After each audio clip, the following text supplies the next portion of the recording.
Good afternoon. There's at least one person. Say hi back. The President and the entire administration. Oh, there we go. What a happy class. Yeah. Now we're ready. The President and the entire administration continue to monitor the situation in Puerto Rico, the United States Virgin Islands, Florida, Texas, and all areas affected by Hurricanes Irma and Harvey. FEMA Administrator Long is traveling to the affected areas today, and the President will be making a trip to Florida on Thursday. The President's action during these times demonstrate why he's a true leader who can bring the country together and get things done for the American people. He wants to continue building unity by working on more issues supported by both parties, especially restoring fairness to our broken tax code and cutting taxes for hardworking Americans. Last week in North Dakota, he invited Democratic Senator Heidi Heitkamp up on stage to welcome her during his tax reform event in her home state. Tonight, he'll host Senator Heitkamp along with colleagues of hers from both parties, Senators Donnelly, Hatch, Manchin, Thune, and Toomey, for a dinner at the White House to discuss working together to achieve real tax reform that allows Americans to keep more of their hard-earned dollars. Ahead of the dinner this evening, Secretary Mnuchin and NEC Director Cohn are on the Hill this afternoon to continue their conversations with key members in this important policy push. The Vice President also attended Senate Republicans' weekly policy lunch today and is meeting with House leaders on the upcoming legislative agenda. On issues ranging from national security to hurricane relief to keeping our government functioning, the President is reaching across the aisle and to cut deals that help the American people. The President truly believes, as he often says, that in order to succeed and grow, we must work as one team, one people, and one American family. Finally, speaking of family, I wanted to say a big congratulations to Eric and Laura Trump on the birth of their son, Eric Luke Trump, this morning. We all look forward to meeting him soon. And with that, I'll take your questions. John. Sarah, on tax reform, Legislative Director Mark Short today, speaking to Christian Science Monitor Breakfast, said that the one thing that you learn from Obamacare is that you can't even rely on your own party to bring the votes across the finish line. But then at the same time, you haven't really been able to get much bipartisan support either. So with that in mind, what is the President hoping to do tonight with this bipartisan dinner? I think it's start that conversation, start talking about things that we all agree on. As I've said many times, I think everyone can agree that Americans should keep more of their money than the government. They spend it certainly far better than the government can. And I think that's something that is a common goal that a lot of people want to come together on. I think by nature of them sitting down with the President, that's a very good first start. I'm not going to get ahead of the dinner tonight, but I think that it shows and is a great indicator for both sides that we have a big agenda and a very ambitious agenda legislatively this fall, and we want to work together to make sure we can get as much of that done as possible. Looks like you might be able to get some bipartisan buy-in on the idea of lowering taxes for corporations, certainly middle-class tax cuts, but the Democrats are really drawing the line at tax cuts for the highest income earners. Can the President cut some sort of deal with them that sticks to his principles, but then also satisfies them, or is there an unbridgeable gulf there? The President, I think, has demonstrated both in his business world and as President that he can make deals, and that's certainly what he's looking to do, and he's going to work hard to make sure that we get the best deal possible on tax reform. And I think that starts with things like tonight, having this conversation and moving that ball forward, working bipartisan support from both sides. Stephen? At another event this morning seemed to express some empathy for people who live in high tax states like New York and California. If the administration goes forward and Congress approves a plan that eliminates the deductibility of state and local taxes, theoretically people in those states could see their taxes increase, not decrease. Is the administration committed to doing something to help people in those high tax states? Look, again, we're looking to work with Congress to make sure we get the best deal possible for all Americans across the board, and that includes people in high tax states. Matthew? Thanks, Sarah. It's being reported that the Malaysian Prime Minister on his visit here is staying at the Trump Hotel. Two questions on that. Did that come up at all in conversations with the President during their meetings? And is it problematic for someone under DOJ investigation to be supporting the President's for-profit company? I'm not sure about if that came up. I'm not aware that that was ever discussed, and we certainly don't book their hotel accommodations, so I couldn't speak to the personal decision they made about where to stay here in D.C. any sort of attempt to curry favor with the president? No, I don't. Celia. Thanks, Sarah. Steve Bannon today apparently told a room full of people that he was speaking to that he talked to the president every 2 or 3 days. Yesterday you said you thought they had only spoken once. So do they speak more regularly than maybe you were led to believe, or can you give us any insight to how often they're talking? I don't think they speak, certainly not that frequently. I'm aware of like 2 conversations that they've had, and nothing beyond that. So it's not 2 to 3 days, it's every 2 to 3 days. Not that I'm aware of. Again, And I'm then- only aware of 2 conversations that have taken place. I just want to get you quickly on one other topic. Why hasn't President Trump called the president of Mexico in the wake of that earthquake there to offer condolences? Why They was it actually the have a call secretary? scheduled today. It's taking place, I believe, within this hour, and we'll have a readout for you on that this afternoon.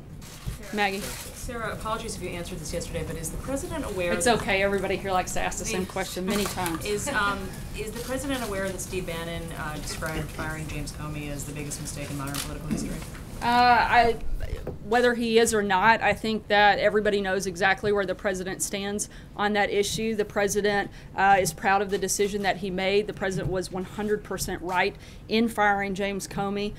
He knew at the time that it could be bad for him politically, but he also knew and felt he had an obligation to do what was right and do what was right for the American people and certainly the men and women at the FBI. I think there's no secret. Comey, by his own self-admission, leaked privileged government information. Weeks before President Trump fired him, Comey testified that an FBI agent engaged in the same practice, they'd face serious repercussions. I think he set his own stage for himself on that front. His actions were improper and likely could have been illegal. Comey leaked memos to the New York Times, your own outlet. He politicized an investigation by signaling he would exonerate Hillary Clinton before he ever interviewed her or other key witnesses. He's very happy with the decision he made, and I think he's been fully vindicated by a lot of those new things and knowing that it was the right one. David? Florida is the president going, and what's he going to be doing down there? Those details are still being finalized. We hope to have some of that ironed out later today, and we'll certainly keep you guys posted on that travel. Jonathan? Sarah, 2 questions. First, as a follow-up to the Malaysian Prime Minister's visit. Did the ongoing DOJ probe, the corruption trial, did that come up in conversation with the president today? And then secondly, different matter, next week, of course, the president is going to New York for the United Nations General Assembly. Past presidents usually have a theme or a key idea they want to get across in their speech or some of their individual leader meetings. What will President Trump speak? I'm not aware of the specific conversation coming up in today's meetings. In terms of the UN General Assembly, I don't want to get ahead too far. We will plan to outline some of those plans and more details about that trip at the end of this week, as we have done in past practice on those types of meetings, and we'll certainly do that by the end of this week. Callie? Thanks. I have 2. Let me just follow up too. You said that the actions of James Comey could have been illegal.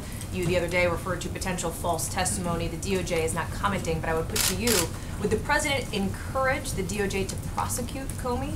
That's not the president's role. That's the job of the Department of Justice, and something they should certainly look at. Is that something you'd like to see? I'm not sure about that specifically, but I think if there's ever a moment where we feel someone's broken the law, particularly if they're the head of the FBI, I think that's something that certainly should be looked at. And on North Korea, I'm sorry, my second question on North Korea. Is this administration determined whether North Korea did test a hydrogen bomb? We haven't released those details yet. Has the assessment been made though? I'm not sure, Hallie. Thank you, Sarah. Yesterday when you were talking about James Comey, you mentioned that he gave false testimony. Didn't hear you say that again today. Do you still stand by that? I did say that actually You did today. say Yeah, that. and he did. Sorry, separately, on when it comes to Steve Bannon, the Wall Street Journal reported that they spoke the other night. That's what Steve Bannon told the gathering in Hong Kong.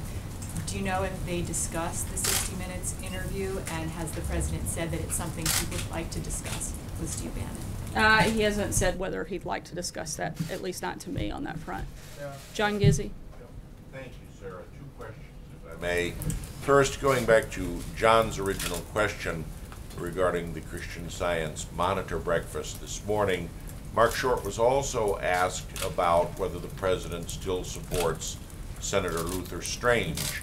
And when I asked you that question, you said legal constraints kept you from answering. He said this morning that he's standing by Senator Strange and he fully supports him in the runoff September 26th. Is that the White House's official position? Again, the president has liberties that I don't, and legally I'm not allowed to comment on specific political elections that are ongoing, so I'm not going to weigh into that conversation. I'm sorry, I'm not in a place where I can comment directly from behind the podium about elections that are upcoming. My other question is a political question as well. Two United States senators, Heller of Nevada and Jeff Flake of Arizona, face spirited primary challenges. State Representative Justin Simmons, a strong supporter of the president in Pennsylvania, declared his candidacy against Congressman Charlie Dent, who announced his retirement on Friday. Will the White House back challengers to sitting Republicans in primaries? Again, I'm not going to weigh in on elections that are ongoing from the podium. That's something that the Hatch Act prohibits me from being able to do. James? Sir, on North Korea, what did the president mean today when he said that the latest UN sanctions resolution was not a big deal? I think he actually said this is a small step and part of the process. But look, I think that the ultimate goal here is a denuclearized Korean peninsula. That's what we have to push towards. We're going to continue taking those small steps, but at the same time, we know that those very parties that voted to do this all have to do more. The president's called on them to do more, and we continue to hope that they will. Is the president comfortable with his son, Donald Trump Jr., testifying publicly up on Capitol Hill? I'm sorry, can you say? Is the president comfortable with his son, Donald Trump Jr., testifying publicly up on Capitol Hill? Senator Feinstein has indicated that she'd like to see that happen. And separately, but on the same... I think she said she'd just like to see him testify. Look, this administration's been very clear. We're going to be transparent and cooperative with this process. We know that there was nothing improper took place, no wrongdoing, and we're ready to see this come to its full conclusion and everybody else to see that as well. So the president would be comfortable... The president, again, the president is comfortable with us being fully transparent and cooperating with this process, as we've done every day since it started, and will continue to do as we move forward. If I may just ask a quick little follow-up question, Jared Kushner, was there any discussion about him stepping aside earlier this year, leaving the administration? No conversation that I'm aware of, and certainly no presentation, as both the president's attorneys have gone on record to say. David? Yeah, sir, Mark Short also said today that I believe that administration would not tie funding for a border wall to some sort I believe he actually said it would be premature to determine whether or not that would happen. So I guess what I'm saying is it seemed to leave the impression that the administration would be open maybe to a bill for the DACA recipients that would legalize them without any other strings. Is that what you're saying?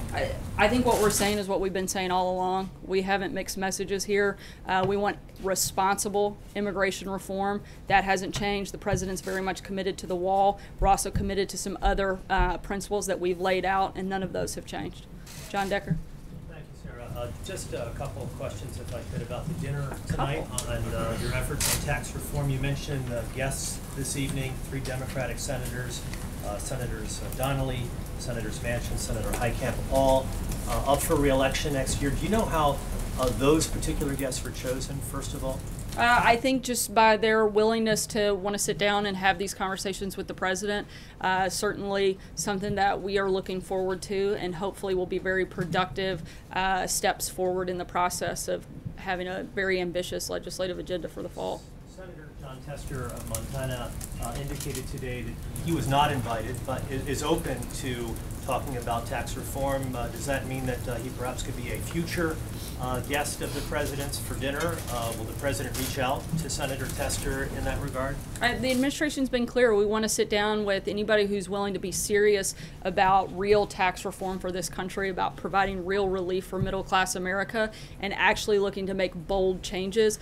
Those are the conversations we want to have, and I would imagine if Senator Tester wants to be involved in those and is serious about it, we'd certainly be willing to have that conversation with him. Alex? Last year on the campaign trail, the president said he wouldn't support amnesty. But last week he asked Congress to legalize DACA. So why the change of heart?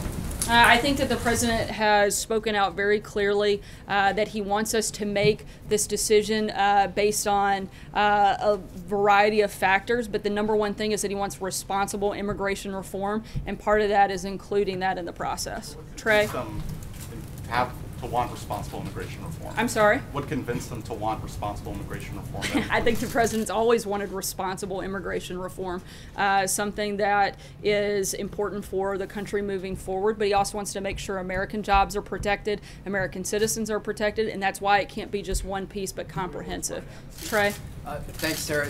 Earlier you referenced two things about the former FBI Director James Comey. First, you said the leaking of information likely could have been illegal. You went on to say something that could be looked at.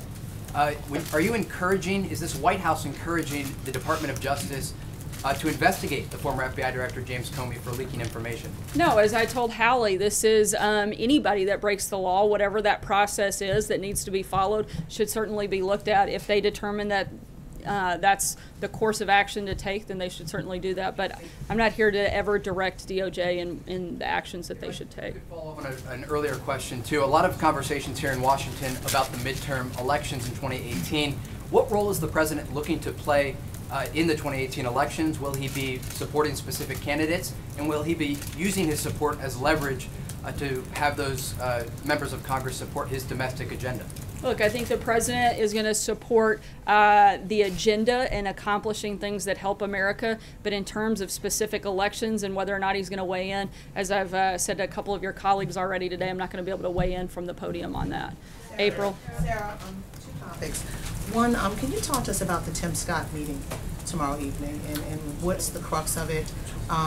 Also, it's supposed to be about Charlottesville, HBCUs, and just the African-American perspective. What would you say is supposed to be taking place? I'm not going to get ahead of their meeting. We'll certainly be happy to provide information after the meeting is over, but at this point I think it's certainly a conversation that Senator Scott wanted to have with the president, and the president wanted to have the opportunity to meet one-on-one with the senator.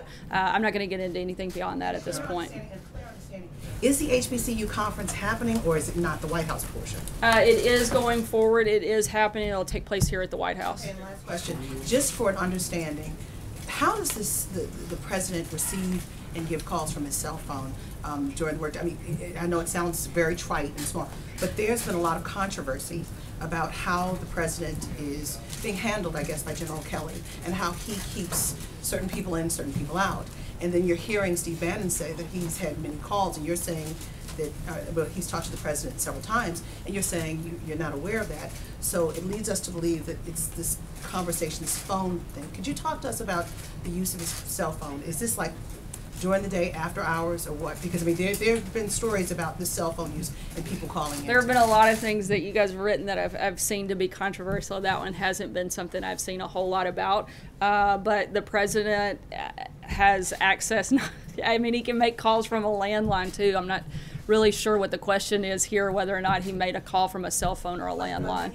From the White House, those calls are more so logged. You have a login time versus a cell phone. It's his personal phone, correct? The president, again, I don't sit in on every single call he makes. I'm telling you about what I'm aware of at this point. Certainly we'll keep you posted, as we do with numerous calls that the president makes throughout the day and through the evening. Kristen? Sarah, on tax reform, two of the president's top advisors said that 15% corporate tax rate at this point seems unlikely. Is the president prepared to back off of that demand for 15%? The president is prepared to push for as low of a rate as we can get. We're going to continue to push for that and work with Congress to make sure we get the best deal possible. Based on conversations, it seems like they're hovering around 20%. Would he accept a 20% corporate tax Again, the rate? president's focused on getting the best deal possible. We're going to continue working to make sure we get that done.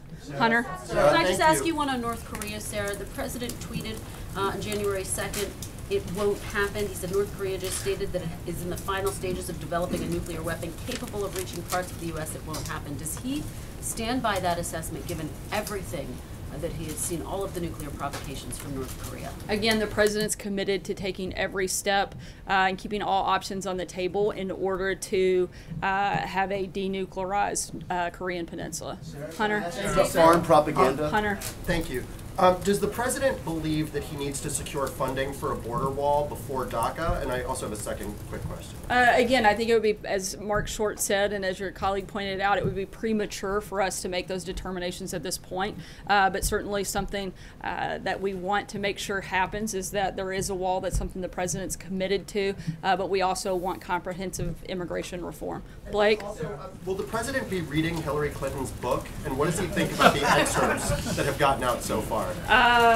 Whether or not he's going to read Hillary Clinton's book, I am not sure, but I would think that he's pretty well versed on what happened, and I think it's pretty clear to all of America. I think it's sad that after Hillary Clinton ran one of the most negative campaigns in history and lost, and the last chapter of her public life is going to be now defined by propping up book sales with false and reckless attacks, and I think that that's a sad way for her to continue this work. Thank you, Sarah. I have two questions. First, the Treasury Secretary said this morning that Janet Yellen is being considered for reappointment as Fed chair. Is that something the president is considering? Is she on the short list? And how close is the president to making that decision? When we have a personnel announcement, we'll certainly make sure everybody in the room knows. Secondly, I wanted to ask you about what the president said about North Korea earlier. He said that the UN Security Council resolution was nothing compared to what ultimately will have to happen. Is the president considering actions including cutting off Chinese banks from the U.S. financial system? As we've said many times before, that all options are on the table. That hasn't changed. The president's also said that he wants every country involved to step up and do more. This was a small step in that process, and we're hoping that they'll all take a greater role and a more active role in putting pressure on North Korea. A moment ago, you've used the language responsible immigration reform. A moment ago, you said comprehensive immigration reform. I think the goal, again, responsible immigration reform, making sure that we have the principles that we've laid out and that I've laid out from up here accomplished in that package. Not so that's comprehensive as it had been talked about before. Yeah, responsible immigration reform. Blake. You've talked a lot about cutting deals here with the president. Mark Short earlier today said that one of the lessons of the fall is you can't necessarily rely on 50 to 52 Republicans.